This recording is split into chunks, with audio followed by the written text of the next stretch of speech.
Made India proud में आज हम एक ऐसी शख्सियत से मिलने जा रहे हैं जिन्होंने अपना सफ़र तय किया एक रेप्यूटेड जर्नलिस्ट से एक जानी मानी समाज सेविका तक। आज की कहानी है कलम से करुणा तक, कैमरे से कर्म तक और शब्दों से सेवा तक के सफ़र की। MJMC NPTT gold medallist, B.Ed और दूरदर्शन जैसी संस्था से जुड़ी पत्रकार। लेकिन एक दिन उन्होंने तय किया कि सिर्फ खबरें दिखाना नहीं, खुद बदलाव बनना है। 1000 से ज़्यादा बच्चों की पढ़ाई, हज़ारों महिलाओं की स्वच्छता, सैकड़ों बच्चों का आश्रय और अनगिनत परिवारों की रसोई। ये कोई सरकारी योजना नहीं, ये एक इंसान की प्रतिबद्धता है। आज जिन्हें बच्चे प्यार से ज्ञान दीदी कहते हैं, वंदना फाउंडेशन की संस्थापक, बेटी बचाओ बेटी पढ़ाओ की नेशनल प्रेसिडेंट, वंदे भारत राष्ट्रवादी संगठन श्रीमती वंदना Soni ji. Made India proud उन लोगों की कहानी है जो मंच पर नहीं, मैदान में भारत बनाते हैं। तो आइए शुरू करते हैं एक ऐसा सफ़र जो आपको सोचने पर मजबूर करेगा और कुछ करने की ताकत देगा। वंदना फाउंडेशन कैसे शुरू हुआ और इसका मूल उद्देश्य क्या था? सबसे पहले नमस्कार आपको। और वंदना फाउंडेशन हमने 2016 में इसकी शुरुआत की है। उस समय मैं ब्रांच हेड थी एक US बेस्ड स्कूल में। तो तब मैंने ये चीज़ रियलाइज़ की कि जो अनप्रिविलेज्ड बच्चे हैं वो पढ़ना चाहते हैं, परंतु फाइनेंशियल कंडीशन की वजह से वो नहीं पढ़ पा रहे हैं। तो मैंने कहा कि इस कंडीशन को देखा जाए, सुधारा जाए। तो हमने फ्री बेसिक एजुकेशन इसमें स्टार्ट की और बच्चों को अभी तक हम लोग जो है 1000 से ऊपर बच्चों को एजुकेट कर चुके हैं। और जो हमारे मूल उद्देश्य हैं वो है free basic education, save the environment, सखी सहेली प्रोजेक्ट, मानवता की सेवा और प्रोटेक्ट देयर सोल। ये हमारे मूल उद्देश्य हैं। और भी काफ़ी वर्क फॉर ह्यूमैनिटी के लिए हम काफ़ी कार्य करते रहते हैं। वंदना जी, आपने MJMC NPTT गोल्ड मेडलिस्ट और B.Ed जैसी मजबूत शिक्षा प्राप्त की जी।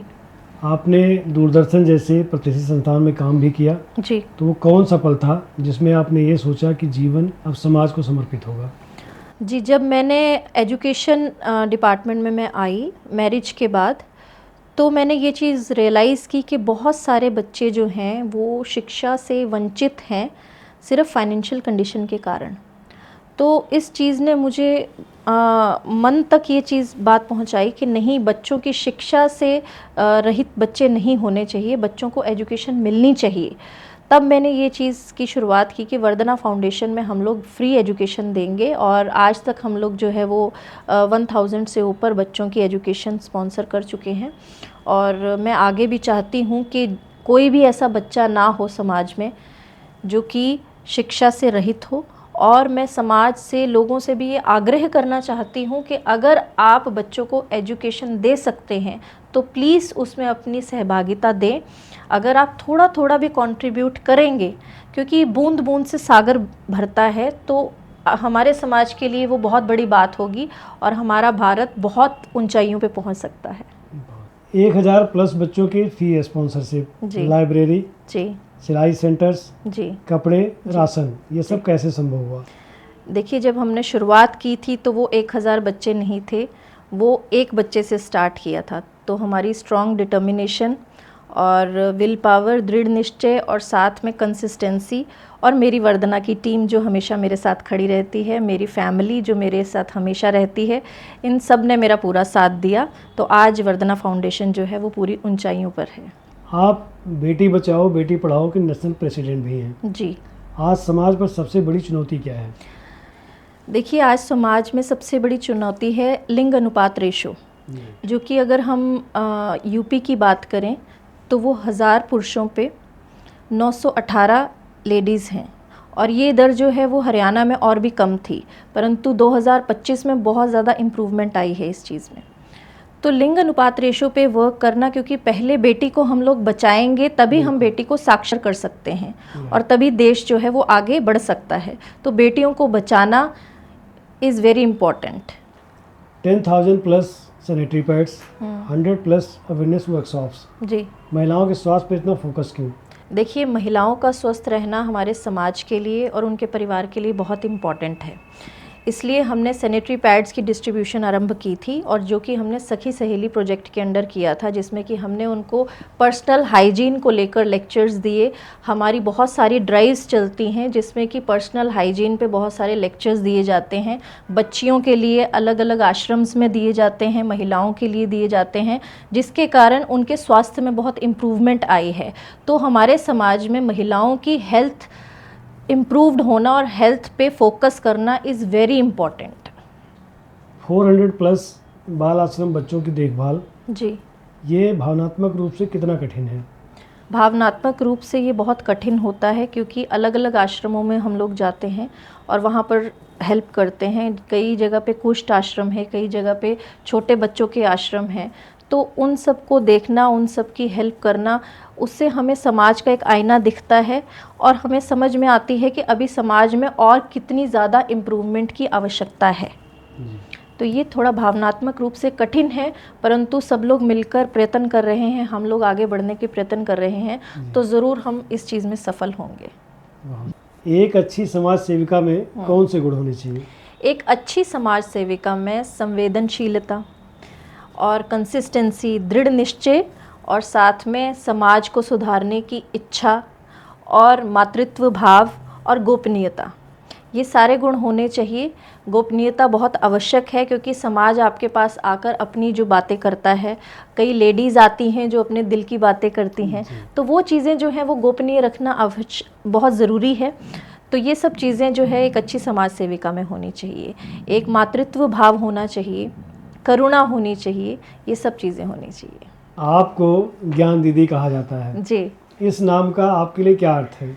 देखिए ये मेरे लिए बहुत बड़ी उपाधि है, और 2019 में एक फंक्शन में मुझे ये नाम दिया गया था, और मुझे बहुत प्रसन्नता होती है जब मुझे लोग ज्ञान दीदी बोलते हैं। हमने जब YouTube चैनल अपना शुरुआत की थी, तब उस टाइम पे हमने सर्व शिक्षा अभियान उसमें डाला था, और उसके कारण बहुत सारे लोग एजुकेट हुए, और सब लोग जो है वो YouTube से देख देख के पढ़ने लगे, जो कि बिल्कुल बेसिक लेवल से हमने स्टार्ट किया था। और आज भी मैं कहीं जाती हूँ तो मुझे ज्ञान दीदी बोला जाता है, तो मुझे बहुत अच्छा लगता है। आज का युवा समाज सेवा करना चाहता है लेकिन डरता है, जी, आप क्या कहना चाहेंगे? देखिए हर शुरुआत जो है वो छोटे से करें, ज़रूरी नहीं कि बहुत बड़ी शुरुआत करें।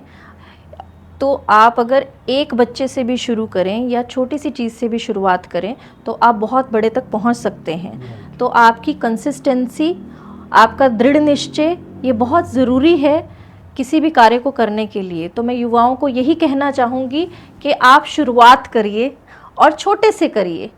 आप समाज की सेवा करना प्रारंभ करेंगे, अगर सब युवकों के मन में ये भाव आ गया कि हम समाज में कुछ थोड़ा थोड़ा अपना कंट्रीब्यूशन देना चाहते हैं, तो हमारा समाज जल्द ही बहुत ऊपर जाएगा। कोरोना काल में सेवा के लिए आपकी फाउंडेशन की भूमिका पे कुछ प्रकाश डालिए। देखिए कोरोना काल एक ऐसा काल था जिसको कोई नहीं भूल सकता। कोरोना काल में बहुत सारे लोगों को बहुत कष्ट सहन करने पड़े।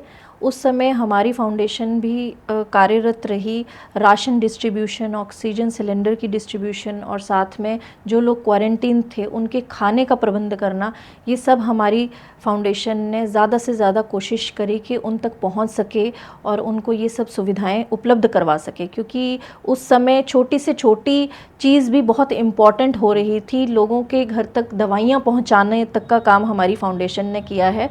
तो हमें इस बात की बहुत सेटिस्फेक्शन है कि हम समाज के लिए उस समय जो है वो आगे बढ़कर आ सके। वंदना फाउंडेशन नाम कैसे चुना? ओके, इसके पीछे की कहानी क्या है? जी आपका नाम तो वंदना है, जी। फिर वंदना क्यों? देखिए वंदना फाउंडेशन जो है वो एक इमोशन से जुड़ा हुआ नेम है। मेरे हस्बैंड का नाम वरुण है और मेरा नाम वंदना है, तो वरुण और वंदना को मिलाकर वंदना बना। हमने अपनी बेटी का नाम सोचा था वंदना, तो हमारे बेटा हुआ, और परंतु अब हम यही मान के चलते हैं कि हमारा एक बेटा है और एक बेटी है। तो वंदना हमारी बेटी है, और हम उसमें बहुत सारी बेटियों की शादी करते हैं, बहुत सारी बेटियों को पढ़ाते हैं। तो ये हमारे लिए बहुत ही एक अनमोल चीज़ है और हमारे दिल के बहुत करीब है वंदना, तो इसको हम अपनी बेटी की तरह ही रखते हैं। आपको समाज सेवा करने से कभी लगता नहीं कि ब्रेक लिया जाए और रेस्ट किया जाए? कभी नहीं। मैं बहुत दृढ़ निश्चय वाली हूँ और जिस दिन से मैंने वंदना फाउंडेशन स्टार्ट किया है, आज तक कोई दिन ऐसा नहीं गया जिस दिन मैंने इस पे कार्य ना किया हो। तकरीबन 10 साल से ऊपर हो रहे हैं और बहुत डेडिकेशन से मैं इसमें वर्क करती हूँ और मेरे एक नेचर में भी ये चीज़ होती है, तो मेरे नेचर में वो चीज़ नहीं है कि हाँ मैं इस चीज़ के बारे में सोचूं भी कि हाँ रेस्ट लिया जाए। आपके परिवार में किसी और ने भी सोशल वर्क किया है या केवल आप ही करती हैं? नहीं, मेरे परिवार में, मेरे मायके में मेरे जो दादाजी थे वो बहुत समाज सेवा करते थे और उन्होंने एक मंदिर भी बनवाया था। और जब भी, क्योंकि गांव में पूरे के कोई ऐसा नहीं होता कि कोई बहुत गरीब होता है, और उस टाइम पे जब ये 20-30 साल पहले की बात है तो लोग बहुत हेल्पफुल होते थे। तो उस टाइम पे मैंने अपने दादाजी को बहुत सेवा करते देखा है। जो भी हमारे घर पे कभी कोई मदद के लिए आता था तो वो हमेशा आगे रहते थे। फिर मेरी जो मदर हैं वो बहुत बड़ी समाज सेविका हैं। उन्होंने बहुत सारी बच्चियों की एजुकेशन के लिए बहुत वर्क किया है, मतलब उनको स्पॉन्सर किया है बच्चों की एजुकेशन के लिए। तो मैं अपने घर में ये चीज़ देखती हुई आई हूँ, तो मेरे अंदर भी वो चीज़ें आ गई। वंदना फाउंडेशन किस चीज़ पर सबसे ज़्यादा फोकस करती है? वंदना फाउंडेशन सबसे ज़्यादा फ्री बेसिक एजुकेशन पे वर्क करती है, बेसिक एजुकेशन पे वर्क करती है, ताकि पढ़ेगा इंडिया तभी तो बढ़ेगा इंडिया। ठीक है। Save the environment, protect their soul, ठीक है, मानवता की सेवा, सखी सहेली प्रोजेक्ट जो कि हाइजीन पे है, जिसमें कि हम पर्सनल हाइजीन पे बहुत फोकस करते हैं, नो टू प्लास्टिक, ये सब चीज़ों पे जो है वंदना फाउंडेशन कार्य करती है। वंदना फाउंडेशंस के आगे क्या प्लान्स हैं? आगे के प्लान्स, जो मेजर प्लान्स हैं वो वुमेन सेफ्टी और वुमेन हाइजीन पे हैं, जिस पे कि हम लोग बहुत सारे प्रोजेक्ट्स और ओपन करने वाले हैं। तो वुमेन सेफ्टी और वुमेन हाइजीन पे हम आगे जो है आने वाले समय में और भी बहुत सारे प्रोजेक्ट्स लाने वाले हैं। आपकी जर्नी में कौन सा वंदना माइलस्टोन था जी। जिसने सबसे ज़्यादा आपको खुशी दी?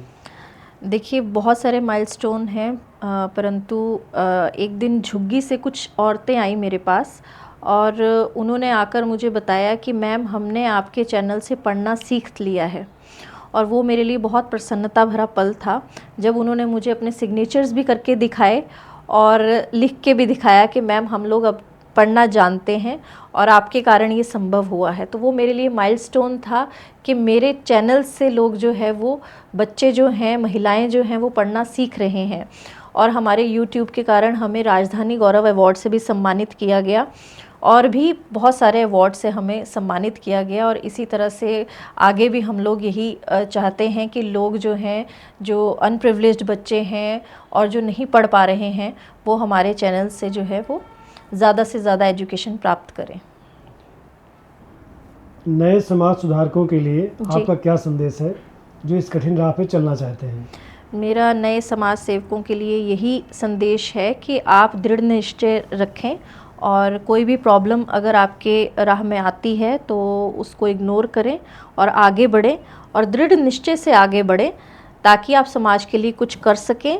क्योंकि वो कहा जाता है कि if you can't feed 1000 people then start feeding one. तो आप छोटे से शुरुआत करें पर ज़रूर करें। एक सामाजिक कार्यकर्ता के रूप में आपकी सबसे बड़ी ताकत और कमजोरी क्या है? सबसे बड़ी ताकत मेरा परिवार है और मेरी वंदना फाउंडेशन की फैमिली है और मेरा वंदे भारत राष्ट्रवादी संगठन, वो भी हमारी ताकत है। और साथ में कमज़ोरी, हमारी कमज़ोरी कोई नहीं है परंतु लिमिटेशंस हैं। अगर हमारे साथ लोग और ज़्यादा जुड़ेंगे, अगर हाथ और ज़्यादा बढ़ेंगे तो हम और अच्छे से कार्य कर सकते हैं और समाज को बहुत आगे लेके जा सकते हैं। समाज सेवा और चैरिटी में क्या अंतर है? देखिए, चैरिटी जो है वो एक इंस्टेंट हेल्प है, जो कि किसी की एकदम से जो मदद की जाती है, दैट इज़ चैरिटी। और जो समाज सेवा है उसमें हम इंसान को इतना काबिल बनाते हैं कि वो आगे इंडिपेंडेंट हो सके। तो हम लोग जो है वो समाज सेवा में ज़्यादा विश्वास रखते हैं कि हम समाज सेवा अधिक से अधिक कर सकें, जिसमें कि हम लोग महिलाओं को रोज़गार दिलवा सकें। ठीक है, हम लोग जो है सिलाई सेंटर्स जो हमने ओपन किए हुए हैं उसमें महिलाएं जो हैं वो सिलाई सीखती हैं और अपना जो है वो उससे वो इंडिपेंडेंट होती हैं, आगे जो है वो कार्य करती हैं। तो हम लोग वो समाज सेवा करते हैं जिसमें कि आगे बच्चे जो है वो इंडिपेंडेंटली वर्क कर सकें। वंदना जी, आपके अनुसार मेड इंडिया प्राउड कब होता है? देखिए, मेरे अनुसार मेड इंडिया प्राउड तब होता है जब हर कोई अपनी जिम्मेदारियों को अच्छे से निभाए, स्वच्छता का ध्यान रखे, साक्षरता का ध्यान रखे। अगर हम लोग इस चीज़ की जिम्मेदारी ले रहे हैं कि हम बच्चों को पढ़ा रहे हैं, तो अगर आप भी थोड़ा भी पढ़ाने में सक्षम हैं तो इस चीज़ को पूर्ण करें, क्योंकि बहुत सारे लोग हैं जो कि बच्चों को पढ़ा सकते हैं। तो ये जिम्मेदारी हर किसी को लेनी चाहिए। अपनी अपनी जिम्मेदारियां जब हर कोई समझने लग जाएगा तो वही मोमेंट है जब मेड इंडिया प्राउड होगा और हमारा समाज आगे बढ़ेगा।